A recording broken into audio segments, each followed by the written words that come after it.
যদি আপুনি সপোন পূৰাব চেষ্টা কৰিও বাৰে বাৰে অসফল হৈছে তেন্তে নিশ্চয় আপুনি কৰাৰ চেষ্টাত কিবা নহয় কিবা সমস্যা ৰৈ গৈছে। এই সমস্যা সমাধানৰ বাবে আপুনি আহি থকা 5 বছৰ বহু বেছি কষ্ট কৰক। এই 5 বছৰ বন্ধুবৰ্গও ত্যাগ দিয়ক।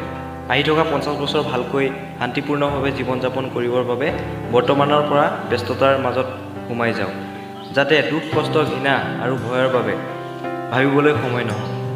এটা কথা সদায় মনত ৰাখিব, সকলোৰে পৰা পৃথক থাকিলেহে আপুনি সকলোৰে বাবে দৃশ্যমান হ'ব।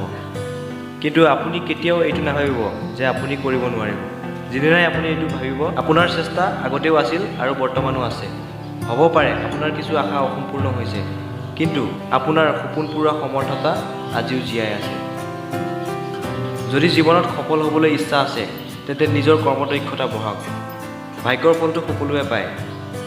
চাব, য'ত আপুনি একো কৰিব নোৱাৰে, য'ত একো বুজি নাপায়, তাত আপুনি আপোনাৰ চেষ্টা অব্যাহত ৰাখক। কোনোবাই আপোনাৰ বিষয়ে ভাল কৈছে বেয়া কৈছে, তাত আপুনি কাণ নিদিব।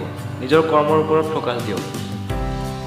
মনত ৰাখিব, আপুনি আপোনাৰ কৰ্মৰ পৰা এদিন এনেকুৱা এটা সময় আনিব যে আপোনাক নহয়, আপোনাৰ পিয়ে পৰাহে অনুমতি ল'ব লগা। কৰ্মৰ ফল আৰু সমস্যাৰ সমাধান দুদিন দেৰি হ'ব পাৰে, কিন্তু এদিন নহয় এদিন পাবই। সফলতাৰ পৰা সুখী হোৱাটো বহুত ভাল কথা, কিন্তু তাতকৈ ডাঙৰ কথা বাৰে বাৰে অসফল হৈও সুখী হোৱাটো। আৰু যিকোনো সমস্যালৈ ভয় নকৰিব, কিয়নো গীতাত লিখা আছে, যিটো সময়ত সমস্যাৰ জন্ম হয় তাৰ লগতে সমস্যা সমাধানৰো জন্ম হয়। আৰু মানুহৰ মগজুত দুটা ঘোঁৰা দৌৰি থাকে, এটা পজিটিভ আৰু এটা নিগেটিভ। আপুনি যোনটোক বেছি গুৰুত্ব দিব সেইটোৱে জিকিব।